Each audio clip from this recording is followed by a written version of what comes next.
Her skeletal fingers clutched the worn charcoal pencil, each stroke a battle against the tremors coursing through her 19-year-old frame.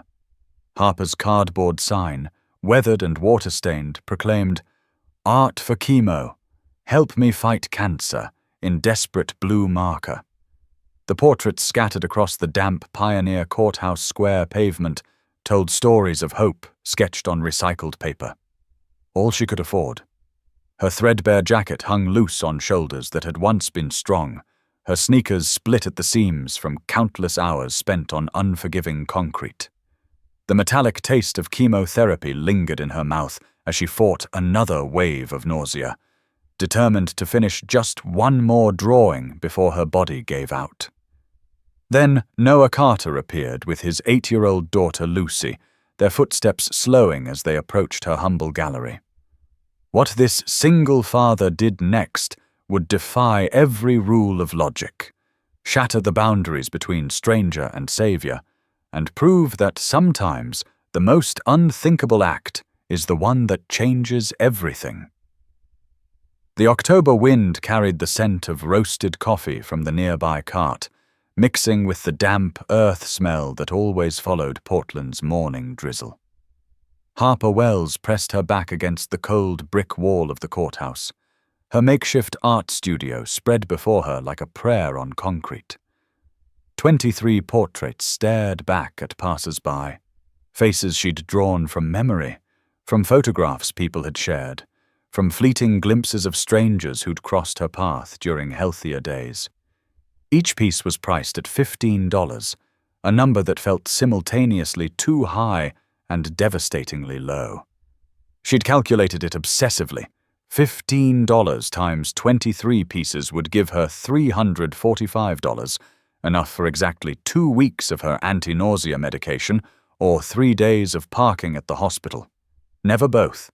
The charcoal smudged between her fingers as another tremor seized her hand, leaving an unintended shadow across the cheekbone of her latest subject. Harper cursed softly under her breath, then immediately felt guilty for the language. Her grandmother would have scolded her, back when her grandmother was still alive to scold anyone about anything. Back when Harper had a family, a home, a future that stretched beyond the next chemotherapy appointment. She steadied her grip and attempted to correct the mistake, transforming the smudge into intentional shading. The technique had taken her 3 years to master at art school, before the diagnosis turned her carefully planned life into a series of medical bills and impossible choices. A shadow fell across her work, and Harper looked up to see polished leather shoes attached to well-pressed khakis. Her stomach clenched, not from the chemotherapy this time, but from experience.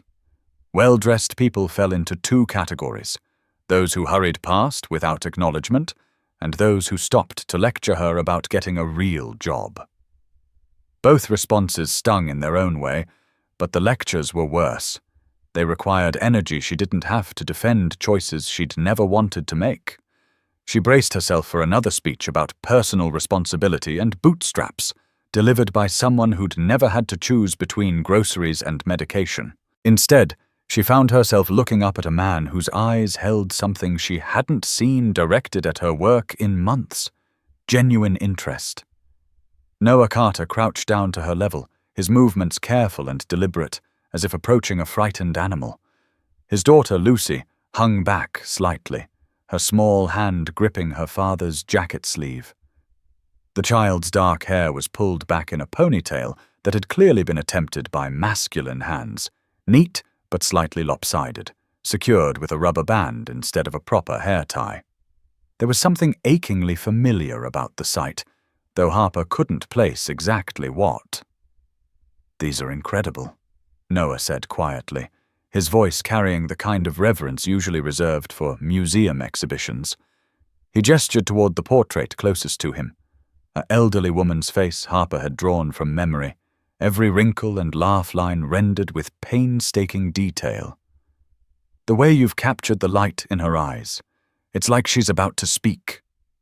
His daughter stepped closer, her initial shyness melting into curiosity as she studied the collection of faces spread across the sidewalk. "Daddy, look at this one," Lucy whispered, pointing to a portrait of a young boy grinning gap-toothed at the viewer. "He looks just like Tommy from my class." Harper felt heat rise in her cheeks. Not the feverish flush of chemotherapy, but something she'd almost forgotten existed. Pride. When was the last time someone had looked at her work and seen art instead of desperation? When had anyone looked at her and seen an artist instead of a charity case? She cleared her throat, the sound rougher than she'd intended. "Thank you," she managed, the words feeling foreign after weeks of silence. Most of her interactions these days involved medical professionals asking about her pain levels on a scale of 1 to 10, or social workers explaining why she didn't qualify for various assistance programs. Conversations about the actual quality of her work had become as rare as her appetite. Noah's attention shifted from the portraits to Harper herself, and she watched his expression change as he took in the details she tried so hard to hide. The dark circles under her eyes that no amount of concealer could mask. The way her clothes hung on a frame that had lost 30 pounds in 6 months. The small, circular bandage on the back of her hand where the IV had been inserted during yesterday's treatment. She'd positioned her art supplies to cover most of these tells, but Noah's eyes were trained to notice structural weaknesses. As a construction engineer, he'd spent 15 years identifying problems that weren't immediately obvious to the casual observer. "How much for this one?" he asked, indicating a portrait of a middle-aged woman with kind eyes and salt and pepper hair. Harper followed his gaze and felt her chest tighten. That particular piece had taken her 4 hours to complete, working through the worst nausea she'd experienced since starting treatment. She'd drawn it from a photograph she'd found tucked in a library book, someone's bookmark forgotten and left behind. The woman in the photo had worn a teacher's badge and a gentle smile, and Harper had imagined entire stories about her life while rendering each careful detail. $15, Harper replied, though the words felt like giving away pieces of her soul at clearance prices. Noah reached into his wallet without hesitation, but instead of pulling out a $20 bill, he removed his entire collection of cash. Harper watched in confusion as he counted out bills, 1s, 5s, 10s, 20s, his movements methodical and certain.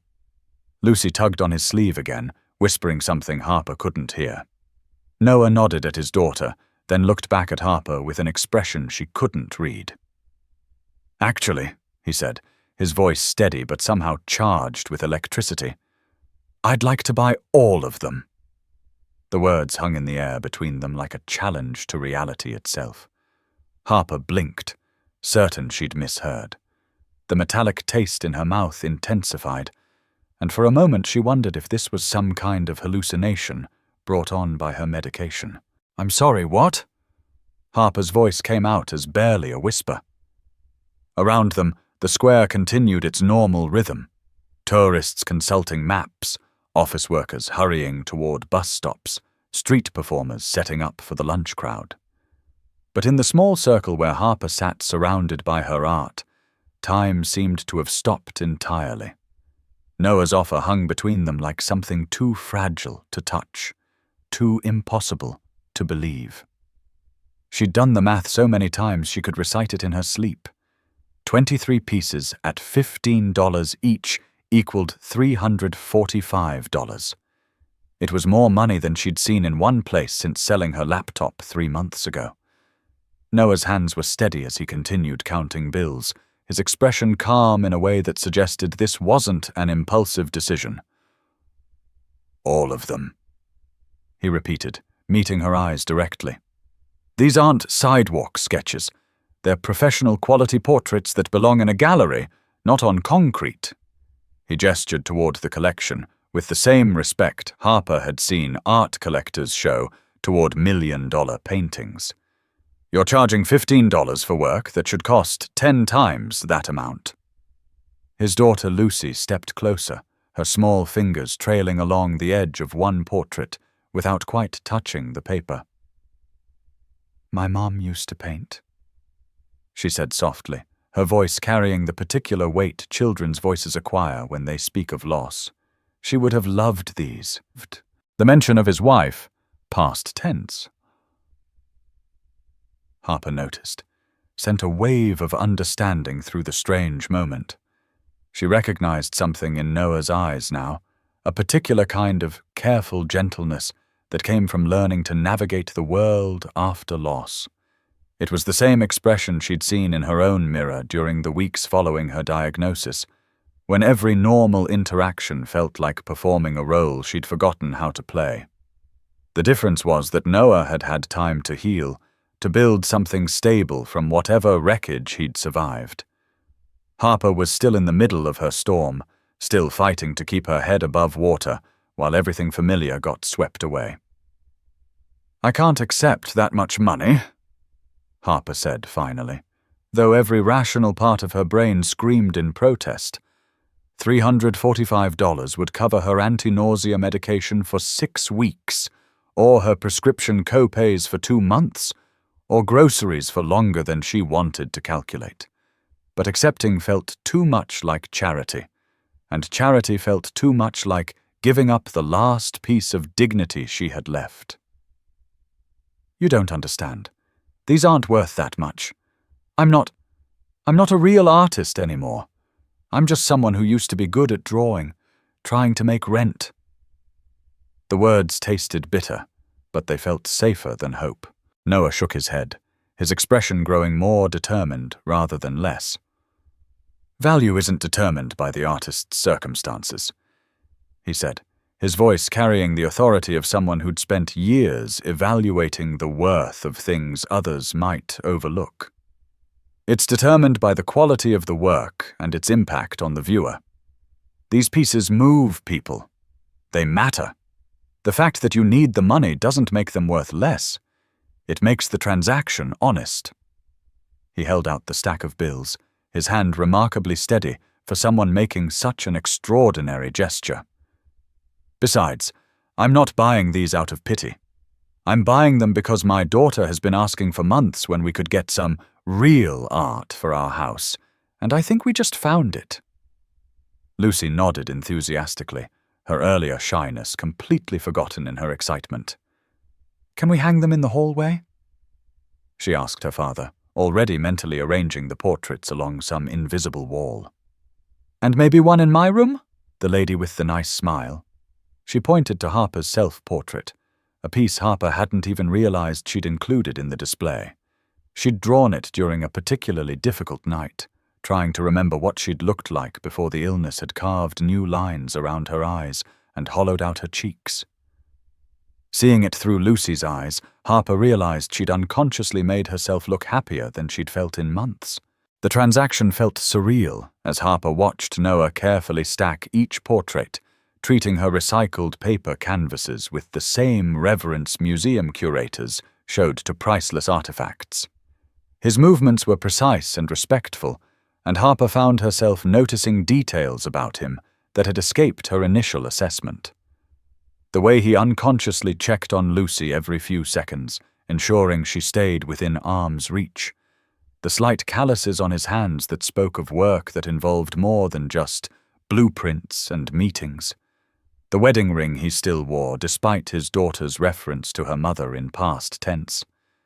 These observations felt intimate in a way that made Harper's chest tight with something that wasn't quite sadness, but wasn't quite relief either.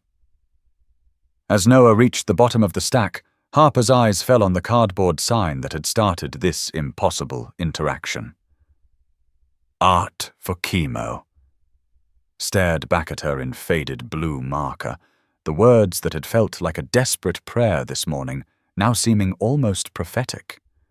She'd made the sign 3 weeks ago, after her social worker had gently suggested that creative income streams might help bridge the gap between her medical expenses and her non-existent savings account.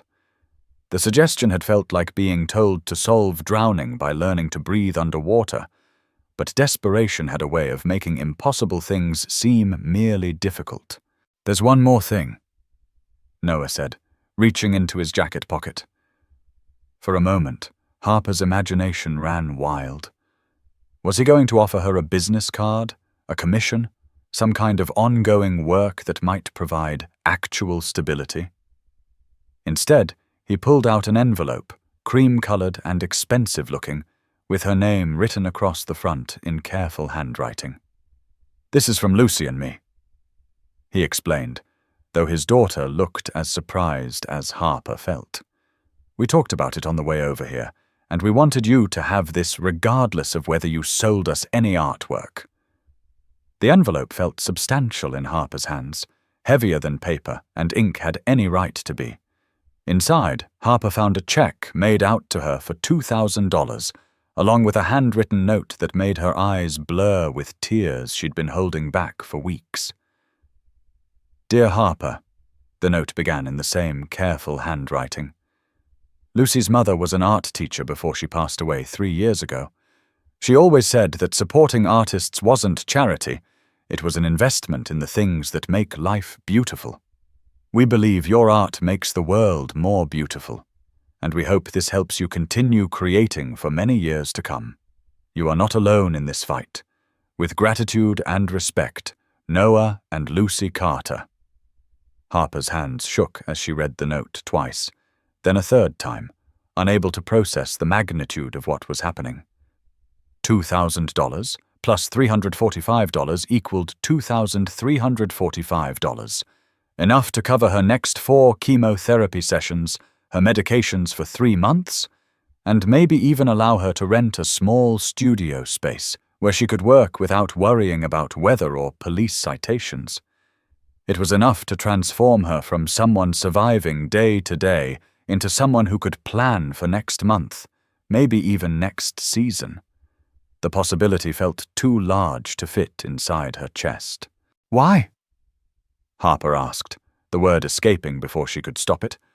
She looked up at Noah, searching his face for some explanation that would make this generosity comprehensible.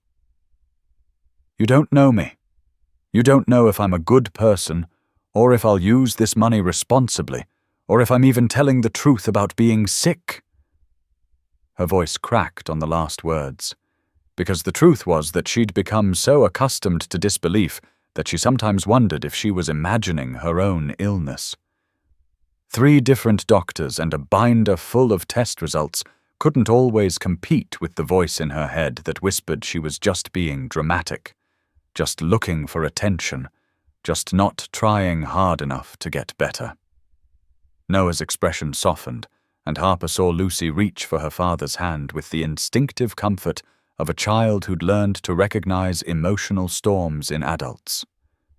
"Because 3 years ago, my wife spent her last weeks worrying about whether the art program at her school would survive budget cuts," Noah said quietly. "Because she died knowing there were talented students who might never get the support they needed to develop their gifts. Because kindness isn't about knowing someone deserves help.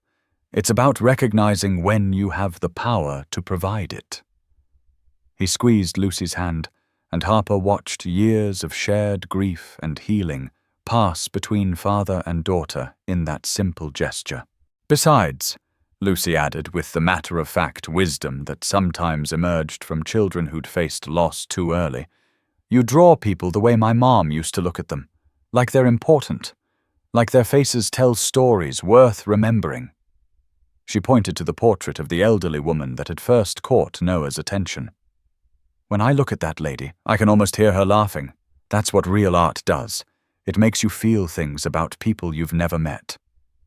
Harper felt something crack open in her chest at Lucy's words, some wall she'd built between herself and the possibility that her work mattered beyond its market value.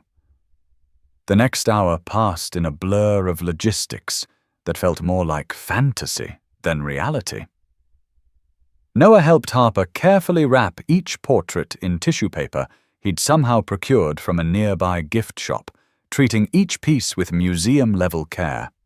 Lucy appointed herself the official artistic consultant, offering commentary on each piece that revealed an unusually sophisticated understanding of composition and emotion for someone her age. "This man looks sad, but not angry sad," she observed about one portrait. More like missing someone sad. That's harder to draw because you have to show what's not there. Harper found herself nodding seriously at Lucy's analysis, recognizing the accuracy of the child's observation. As they worked, Harper learned fragments of their story in the comfortable way conversations develop when hands are busy and defenses are lowered. Noah had been an art teacher before she'd died. Lymphoma, the same type Harper was fighting now. The coincidence sent chills down Harper's spine, though she tried not to read too much meaning into what might simply be the universe's cruel sense of irony. Lucy had inherited her mother's eye for color and composition, though she preferred photography to painting. They lived in a renovated craftsman house in the Hawthorne district, where Lucy's mother's paintings still hung in every room except the kitchen, which Noah had repainted after the funeral because the yellow walls had made everything feel too cheerful for how he'd felt at the time. The revelation about his wife's illness transformed Harper's understanding of Noah's generosity from incomprehensible kindness to something more complex and personal. She recognized the particular way he looked at her, not with pity, but with the complicated mixture of hope and fear that came from watching someone fight a battle you'd already lost with someone you loved.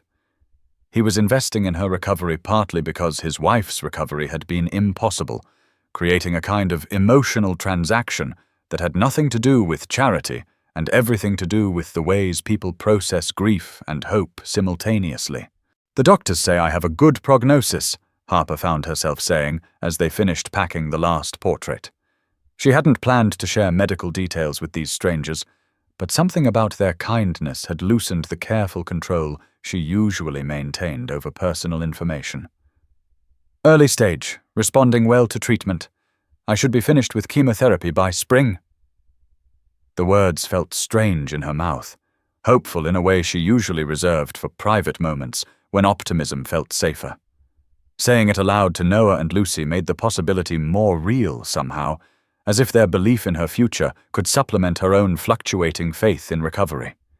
Noah's smile was the first completely unreserved expression she'd seen from him, and Harper realized how carefully he'd been managing his own emotions throughout their interaction. "That's wonderful news," he said, and she could hear the weight of his own memories in the careful way he spoke about medical outcomes. "Spring will be here before you know it. Maybe by then you'll be ready for that gallery showing Lucy and I were discussing." He gestured toward his daughter, who nodded eagerly at the prospect of helping plan some future exhibition of Harper's work. The suggestion felt both thrilling and terrifying. Success had become such an abstract concept that Harper had stopped thinking about it as a realistic possibility. As Harper stood to leave, the movement sent a wave of dizziness through her system that she tried unsuccessfully to hide. The combination of emotional overwhelm and physical exhaustion had caught up with her, and she swayed slightly before catching herself against the courthouse wall. Noah stepped forward instinctively, his hand hovering near her elbow without quite making contact. "Are you okay?" he asked, his voice carrying the particular alarm of someone who'd spent too much time in hospital waiting rooms.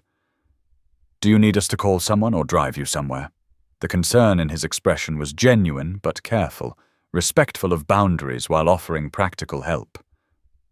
"I'm fine," Harper lied automatically, then caught herself in the kind of reflexive dishonesty that had become habitual since her diagnosis.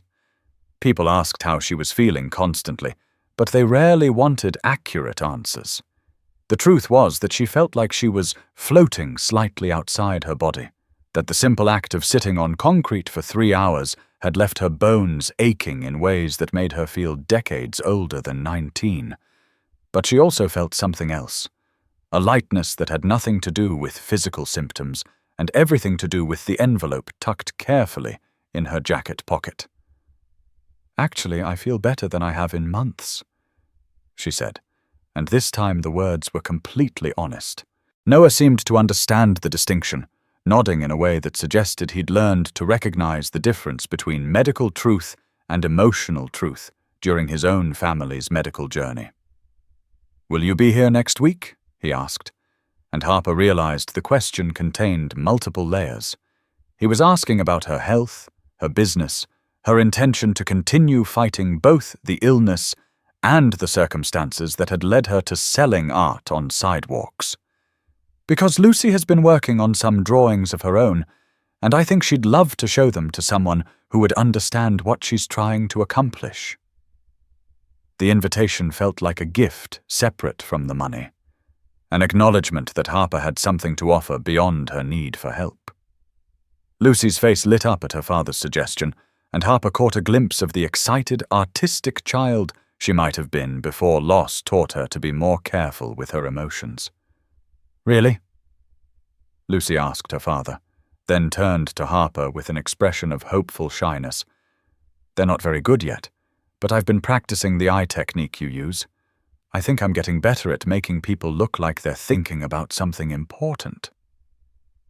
The description made Harper smile despite her exhaustion, recognizing her own artistic philosophy reflected back through a child's understanding. "I'd love to see your work," Harper replied, meaning it completely. The prospect of having something to look forward to felt revolutionary after months of existence that rarely extended beyond the next medical appointment. "I'll be here next Saturday, same time.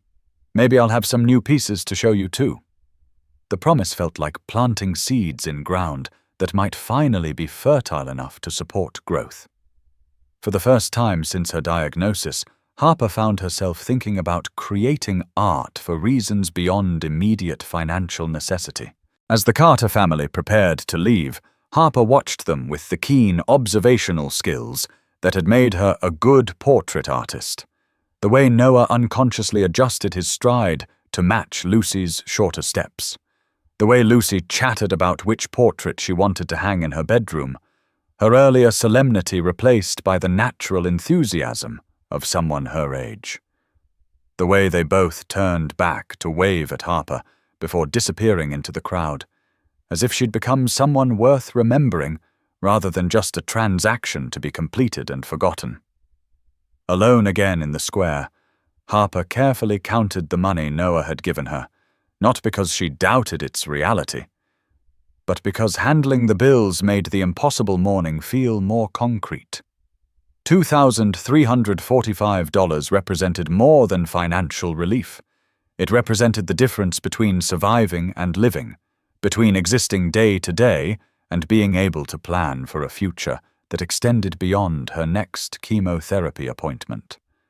The money would buy her time, and time would give her the chance to discover what kind of person she might become once she wasn't fighting for survival every moment of every day.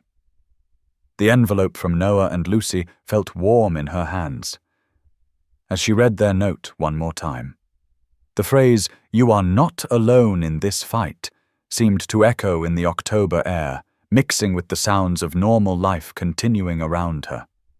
For months, Harper had felt invisible in her struggle, as if her illness and poverty had created a barrier between her and the rest of the world that made meaningful connection impossible.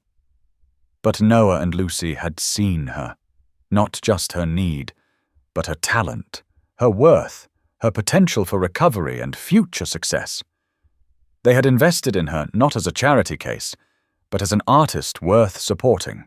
As Harper packed up her remaining supplies, she found herself thinking about Lucy's mother and the strange ways grief and hope could intertwine in a single gesture. Noah's generosity had been motivated by love for someone who could no longer benefit from his support, channeled toward someone who desperately needed exactly what he had to offer. The transaction had been fair in ways that transcended money, creating connections between past loss and future possibility that felt almost mystical in their precision. Harper had needed financial help, but she'd received something more valuable: proof that her art mattered, that her struggle was visible, that her recovery was worth someone else's investment. The walk home felt different than it had in months, though Harper's physical symptoms hadn't changed. Her bones still ached, her stomach still churned with medication-induced nausea, and her energy levels still fluctuated unpredictably throughout the day. But something fundamental had shifted in her relationship to her circumstances. Instead of feeling like she was drowning in an ocean of medical bills and impossible choices, Harper felt like she'd been thrown a life preserver by people who'd somehow known exactly when and where to look for her. The metaphor felt particularly apt, given that Noah and Lucy had appeared just when Harper's hope had been running out completely. That evening, Harper sat in her tiny studio apartment and spread Noah's money across her kitchen table, creating piles designated for different necessities. Rent, groceries, medications, chemotherapy co-pays, transportation to medical appointments. For the first time in months, every essential expense could be covered without requiring her to choose which bill to pay and which to ignore. The relief was so profound it almost felt like a physical healing, as if financial security could supplement whatever the chemotherapy was doing to fight the cancer cells in her bloodstream. Harper knew the connection between stress and immune function was real, and she wondered if Noah's gift might contribute to her recovery in ways that extended beyond simply making treatment more accessible. But more than the financial relief, Harper treasured the way Noah and Lucy had looked at her work. She'd almost forgotten what it felt like to have someone respond to her art with genuine aesthetic appreciation rather than sympathy or polite dismissal. Their enthusiasm had reminded her that she was still an artist, even when circumstances had forced her to focus more on survival than creativity. The check they'd given her would buy her time to create new work, to explore techniques she'd been too exhausted to attempt, to remember why she'd fallen in love with drawing in the first place. As she prepared for bed, Harper found herself planning the pieces she wanted to create for next Saturday's informal gallery showing with Lucy. The prospect of having an audience who understood what she was trying to accomplish artistically felt like permission to be ambitious again, to create work that challenged her technically rather than just meeting immediate financial needs. She wanted to draw Lucy's portrait, not from a photograph, but from memory, capturing the particular way the child's face had lit up when discussing art. She wanted to attempt a piece that incorporated color, maybe pastels or watercolors, materials she hadn't been able to afford in months. The evening news played quietly in the background as Harper organized her art supplies, taking inventory of what she had and making lists of what she might be able to purchase with her newfound financial stability. The familiar rhythm of domestic routine felt strange after months of existence that had been dominated by medical appointments and financial crisis. For the first time since her diagnosis, Harper found herself thinking about her living space as something that could be improved rather than just endured. Maybe she could afford a desk lamp that would allow her to work in the evenings. Maybe she could buy canvas boards instead of relying on recycled paper for all her portraits.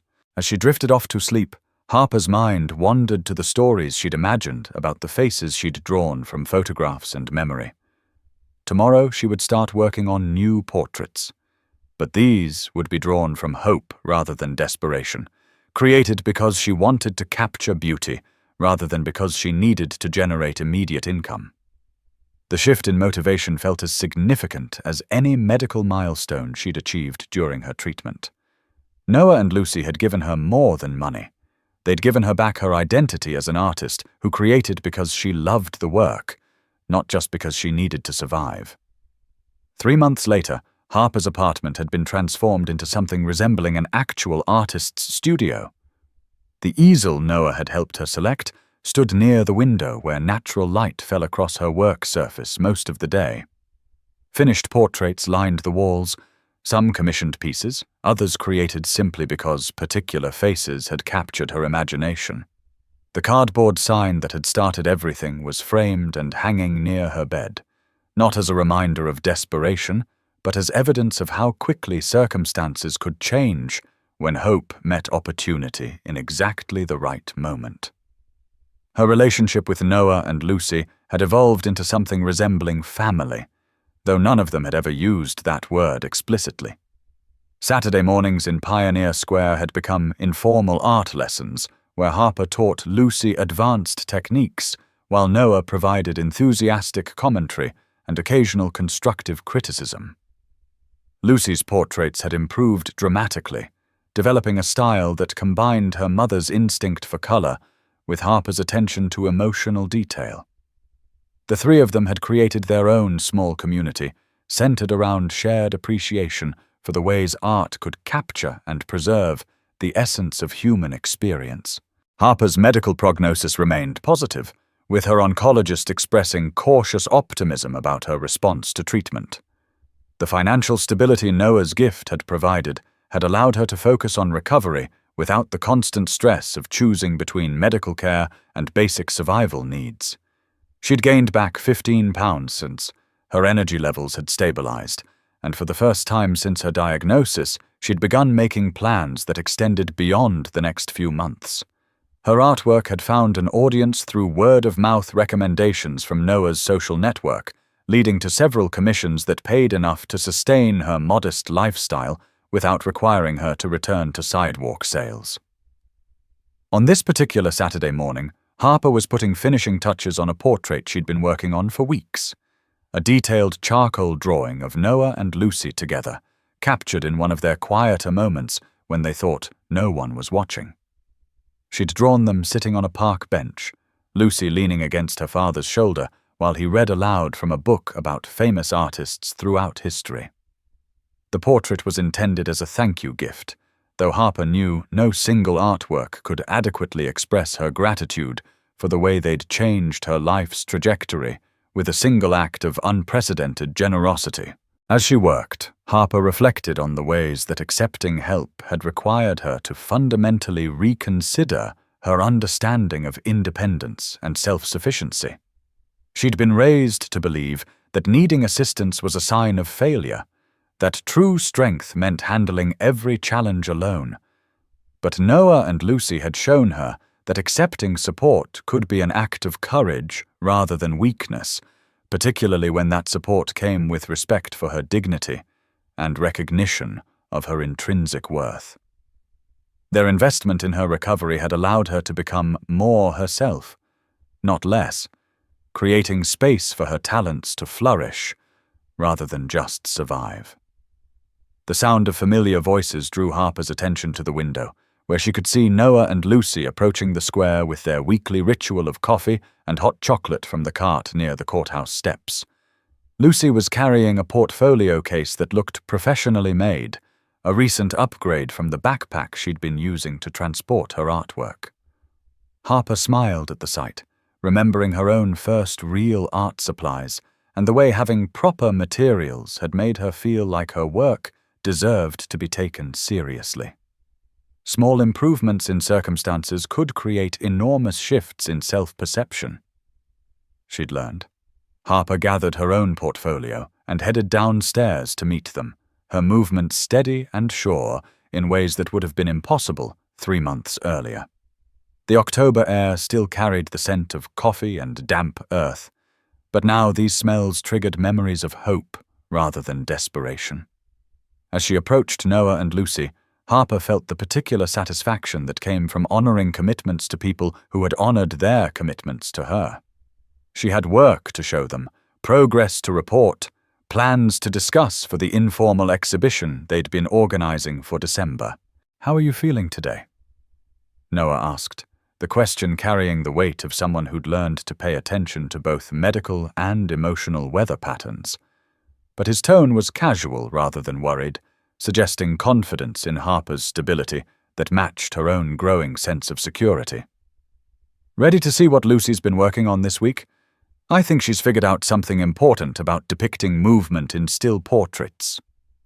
His pride in his daughter's artistic development was evident, but Harper had noticed he'd also begun taking more interest in art-making himself, occasionally sketching while Lucy worked on more complex pieces. Lucy's enthusiasm was barely contained as she opened her portfolio to reveal a series of portraits that demonstrated remarkable improvement in technical skill and emotional sophistication. She'd been experimenting with what she called happiness shadows, subtle variations in shading that suggested the presence of joy even in serious expressions. The technique was sophisticated enough that Harper found herself genuinely impressed rather than just encouraging. "These are extraordinary," Harper said, meaning it completely. "You're developing your own signature style much faster than most people who've been drawing for years." As they settled into their usual spot in the square, Harper felt the deep satisfaction of a routine that had evolved organically from crisis into community. The three of them had created something sustainable and nourishing from what had begun as a moment of desperation and exceptional kindness. Looking around at the space where her life had changed so dramatically, Harper could see other artists setting up their own sidewalk exhibitions, some clearly motivated by financial necessity, similar to what she'd experienced months earlier.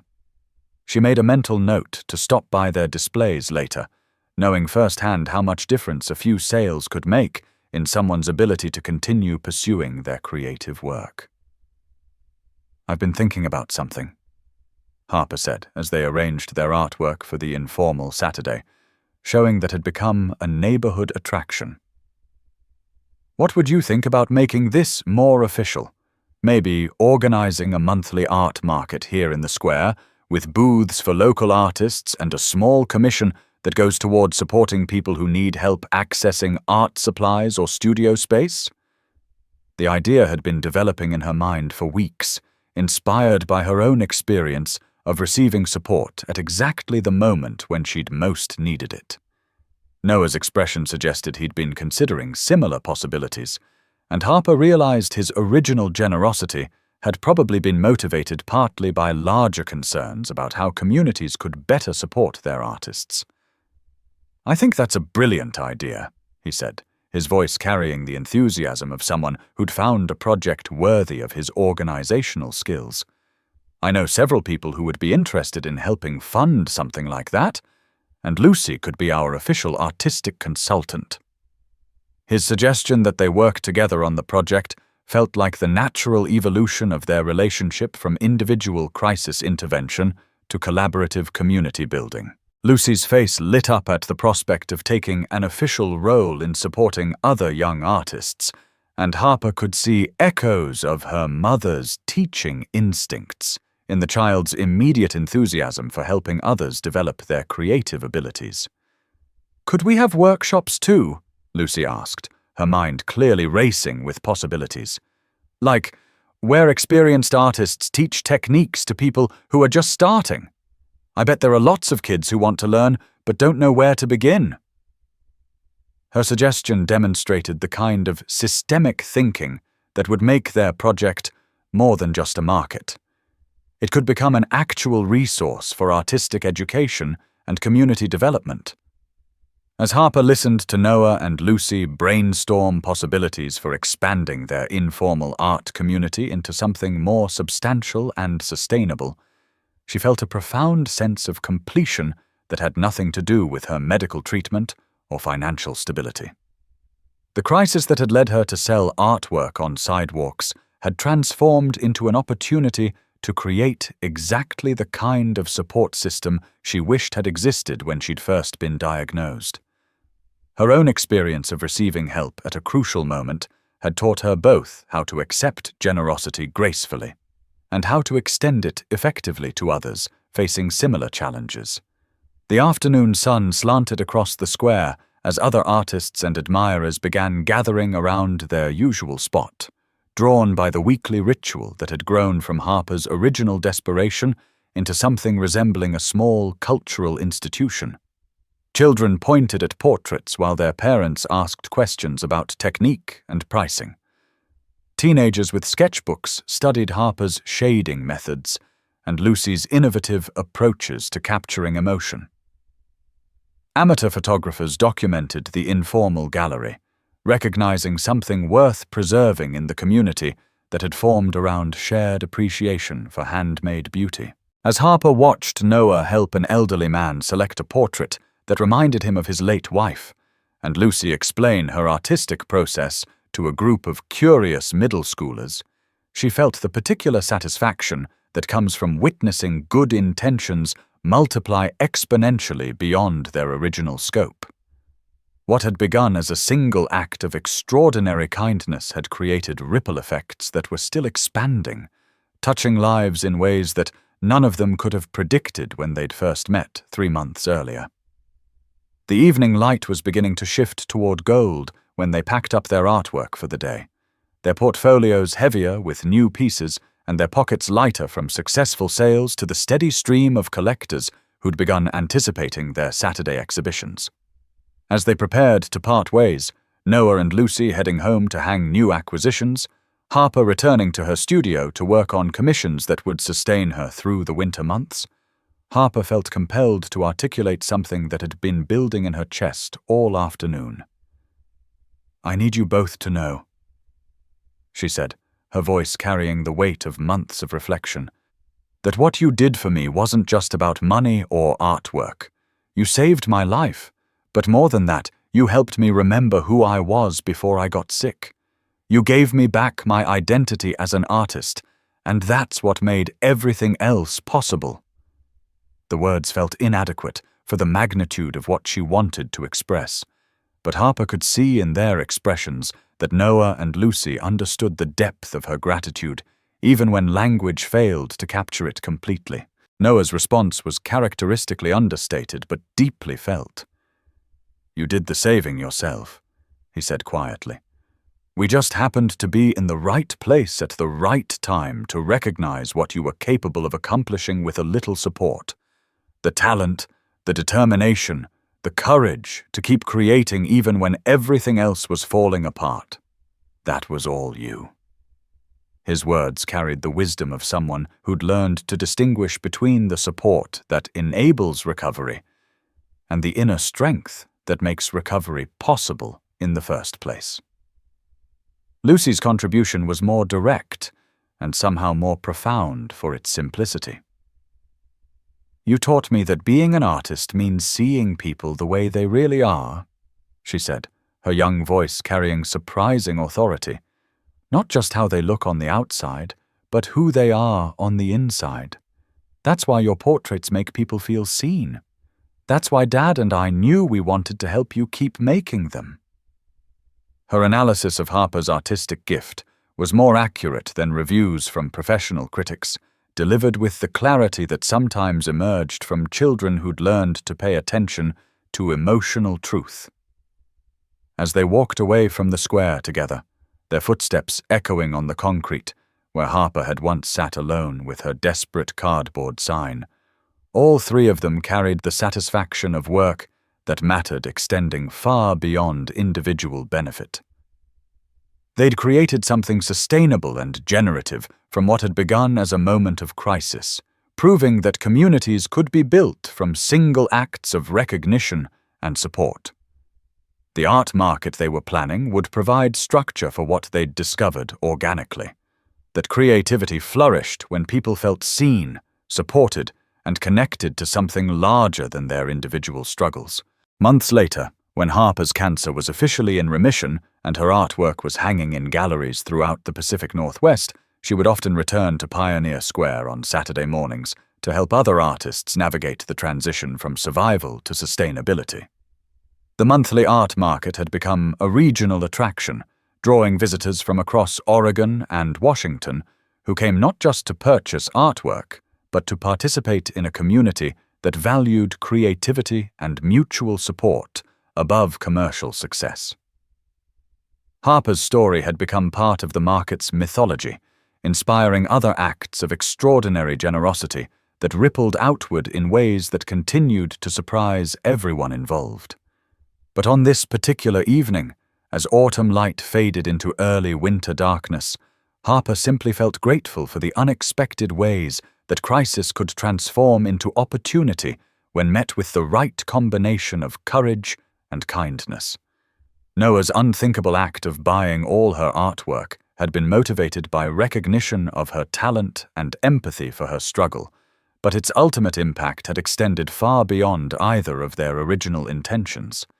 They'd discovered that supporting one artist's recovery could create resources for an entire community's creative development, proving that generosity was most powerful when it recognized potential rather than just addressing immediate need. The story of how a poor girl selling artwork to fund her chemotherapy met a single father who did the unthinkable would continue long after Harper's health was restored and her financial stability was secured.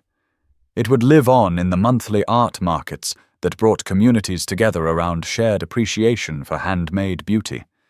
It would echo in the workshops where experienced artists taught techniques to beginners who couldn't afford formal instruction. It would resonate in every transaction where someone chose to invest in an artist's potential rather than simply purchasing a product, recognizing that supporting creativity was ultimately about nurturing the human capacity to transform pain into beauty, isolation into connection, and desperation into hope.